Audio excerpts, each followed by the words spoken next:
Am I in scene? Yes, I am. Hello, everyone. This is kind of a quick little video. Well, hopefully quick. We'll see. This is a quick little video on how to paint clouds. I saw a post online in one of the groups I'm a member of in Facebook, and there is some questions as to how to paint clouds. And a person was having trouble finding a good video. It just so happens that I'm actually working on a piece right now where I decided I needed some clouds in the background. And I'm going to just go ahead and get started because I don't want this to take too long. So I'm going to go off scene here for just a second. And just get some color mixed up. I've got a reference photo. This is actually, what you see here is an underpainting, which you can do in watercolor. Yeah, I've got a reference photo of some clouds.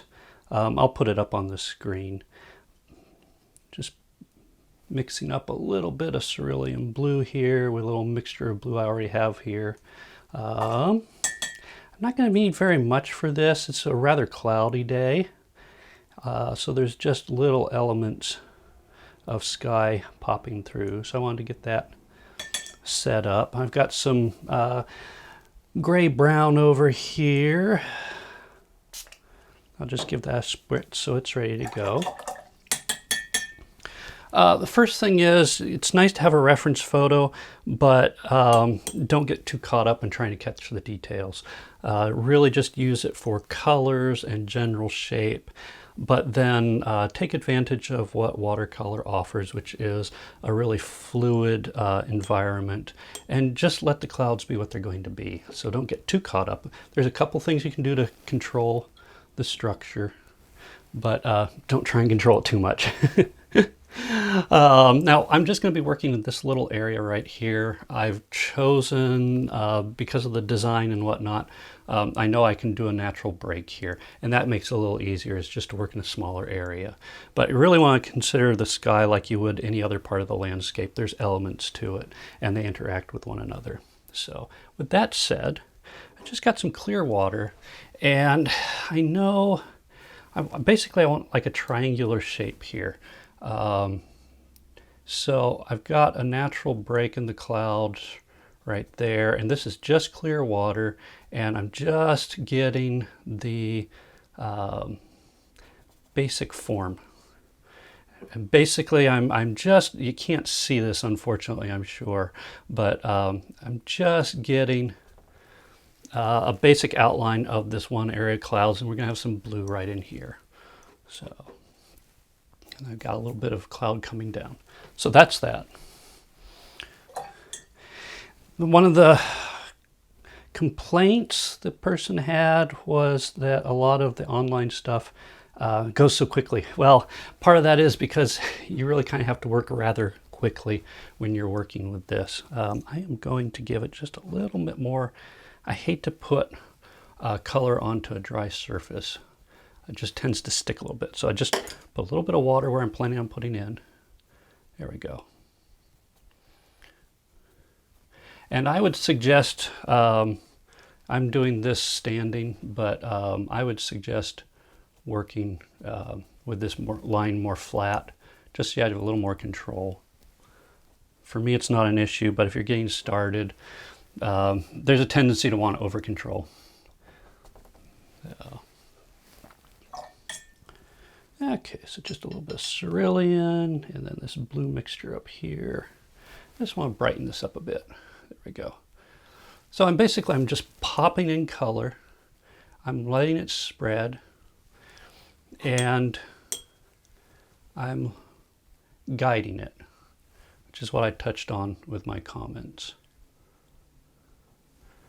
I'm going to switch to a bigger brush. That's the other thing. Work with as big a brush as you're comfortable with. It'll help you be a little more fluid, a little less controlling. The smaller the brush, the more you want to get in there and really control, and you don't really want to do that. So, okay. I want to keep this fairly wet. I'm popping my head around here and there because I want to make sure that my lines are still good. Make sure things aren't drying out on me before I want them to. You really want to keep the surface wet, the area you're working in. You want to keep that moist, not too much, because you want to maintain control.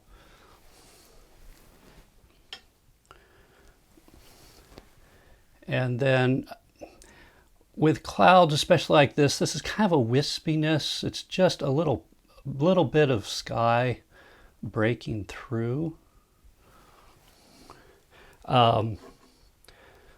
So really just dropping in the colors, and I can't show you this, but I've got a little thing of just clear water, and I'm just using that instead of going back to dirty water or my clean water. I've got an in-between, and that just helps me put in a little bit of moisture where I feel that the color needs to move a bit more. And then I can dry out the brush a little bit if I feel like I need to pick up a little bit of water. That's the other thing to keep in mind with watercolor, is that it's not just additive. You can also subtract. You can use the brush. You can use a little paper towel. And you're just trying to guide that paint. You can see, because I'm just working in one little area, there isn't the feeling that you have to rush. I'm just adding a little bit of just clear water up here, just because I wanted to get a little bit of cloud bopping down here. And I'm just working in that one little area. I'm not really painting the cloud, I'm painting the sky. And the cloud is in the sky. So realistically, the cloud is here, it's multiple clouds, they interact with one another. Just going to bring down this a bit here, open that up a bit. There we go. Just a little bit clear, there we go. And so I'm just basically painting one area of the cloud, because there's a limit to the area, the work surface. You can take advantage of that. I'm just going into some clear. I just want to make sure that these edges don't get too dry. There we go.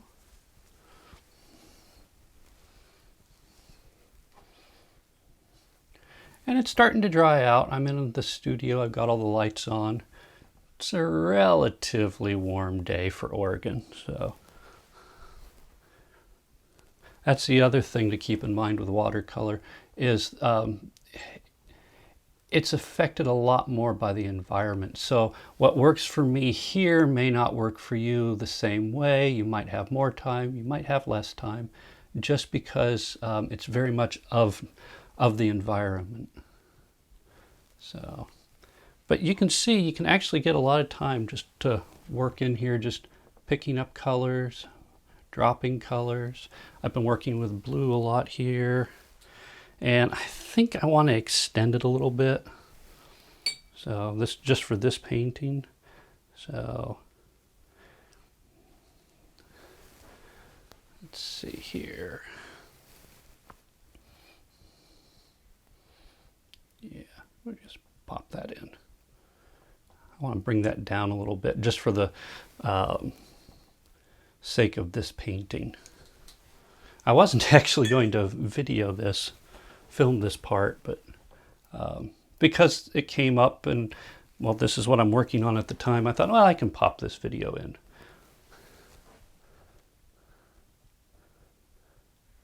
So it's a little less formal. Sorry for the scruffiness.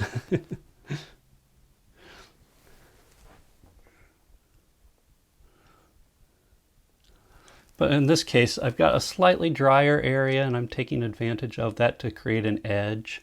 And this area on this side is got a little more water, a little more moisture, and that allows me to create basically a shadow.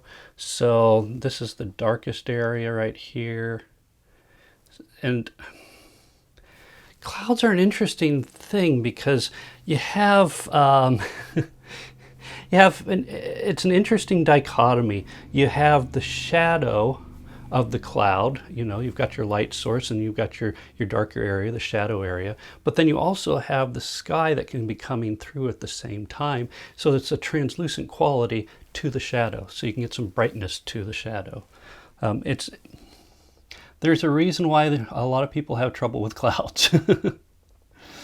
I think part of it, certainly for me, is a need to control, and you don't always get that opportunity with watercolor. You really do have to let it go, and you have to let it be what it's going to be. It really comes down to a mentality, an approach to painting. Now this is this is dry. I don't really want to touch this anymore. That area has dried out. So now I'm just going back to my reference because that's dried. What I'm going to do now is I'm going to add a little bit of shadow. So this is going to be a bit more of that gray. And actually, let's see. Yeah, we'll just go ahead and use that. I'm just going to do a little bit of Payne's gray. Open that. Actually, hold on a second here. I don't like that color.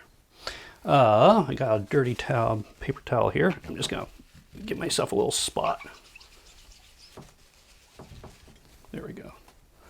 Doesn't have to be ultra clean, but grab my little squeezy bottle, get some water on the palette there. A little bit of Payne's gray.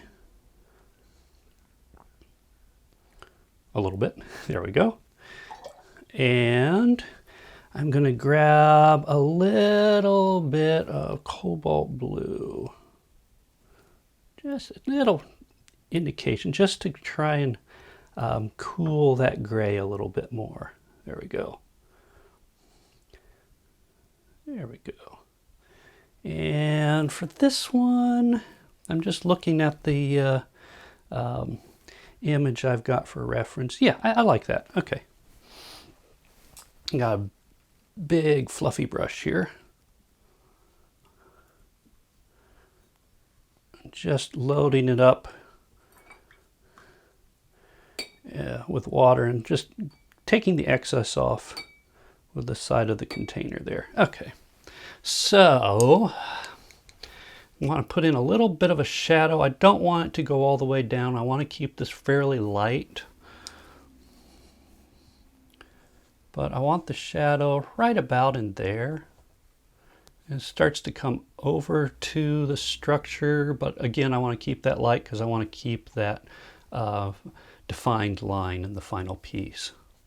So it's just this little tiny area that I'm going to start with. So I'm going to pop it. I've still got the reference photo, but I'm not tied to it. I'm not going to come up with a complete, perfect copy of that cloudscape. There we go. So we're going to let that sit for a second. Clean out our round. I'm done with the mop for now. And now I'm just going to work with what's there. And this is not like what's on the screen that I'm working from. That's okay. That's one of the things that I had to get used to, was the idea that it's okay for what I'm working on to be slightly different. I want to bring that in a little bit more. Just going to grab a bit more color. We aren't cameras, and even cameras aren't exact. There's distortion of the lens, color correction. Cameras are limited. I'm using a fairly dry brush. I don't want too much, because if I put too much water on there, it's going to push the color down the canvas. So I'm just using it to soften the edges. I don't think it can really pick it up, but it's not, it's almost a dry brush technique. Almost. It's a little tiny bit of moisture on the edge, on the very tips of the brush. You can see how dry it is. It's enough to keep the bristles together, but just barely. And that'll help you get a little more control. I'm going to add a little more moisture. Just a little bit of color, just a little, slightest little amount. Clouds are suggestions of color. Okay, going into my slightly dirty water there. And I'm just using a cloth, an old t-shirt that I've got, just to dry out the brush bit. Actually, I think I overdrew. That was too dry. Okay. And I'm just going in there and I'm just touching. Just defining little areas, just little suggestions. And I'm going to go into clear water now. I didn't have much pigment on that, but I want to make sure that I let things move a bit more here. So dry out the brush and I can come down and pick up just a little extra moisture there. So you can see it's a lot of give and take on the surface. And yeah, I want it to fade. Something else. Just going to give it a quick misting. There we go. There we go. Okay. Just to give the whole area a bit of. There we go.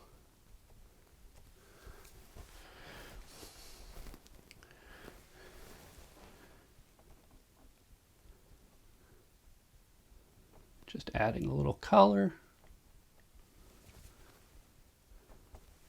Just touching it up. I think I have to stand back. I'm sorry, I'm off screen. I have to stand back a little bit and just look at what I've got here. Make sure it makes sense. So I can see a spot. Just going to try and tie this together a little bit. There we go. Just use that shadow again.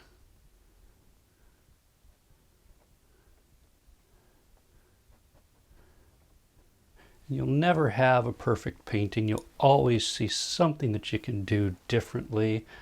And that's great because then you've got something for the next painting.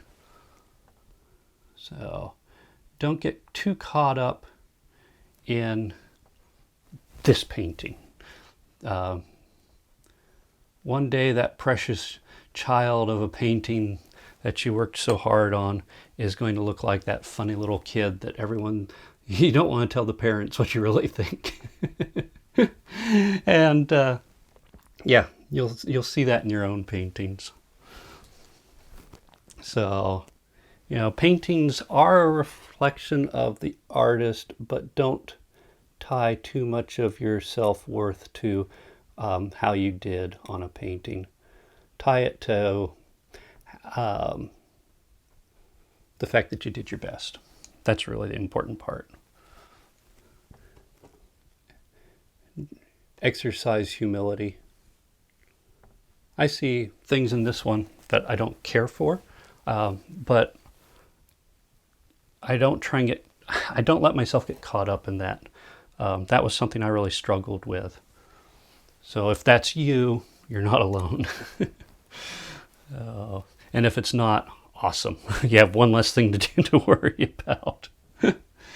So I just want to bring in a little more color right up in here. This is a dry area, but that's okay because of the way I'm doing this with just little suggestions of color. I can come in here, just bleed that in. It's very light, it's very subtle. You probably don't even see it on your screen. Unfortunately, again, limitations of cameras. And yeah, just let things happen. When you see something you like, leave it alone. I wasn't planning on this. There's like a little bit of a rolling cloud going on here. Wasn't intentional, but I'm going to claim it. So there's little dry spots that'll occur where you get a harder edge. And that happens with clouds. So let the watercolor do its job. There's no need for you to be involved sometimes. Just let it be. enjoy the spontaneous nature of it. And yeah, so that's how I do this type of cloud. I hope that's helpful to you. I'm going to continue on with this, but I think that's enough for this video that you can see how it's done, how I do it. And I think that's the type of thing that you were aiming for with your clouds. So yeah, hopefully you find this helpful. If you did, please give it a thumbs up. And yeah, by all means, if you have more questions, leave them in the comments or wherever you see this video, and I'll respond. I'm really hoping that you gain some benefit from this. Clouds can be a very frustrating thing in watercolor. It's not like oils where you can spend weeks on your sky and get it just the way you want it. You really do have to work in more of a spontaneous manner. That's just the nature of what you're working with. So embrace it and let it help you grow as a person as you grow your skills as an artist. So with that, I'm going to sign off because I don't want this to get too long. I hope it's helpful, and I'll see you next time. Bye.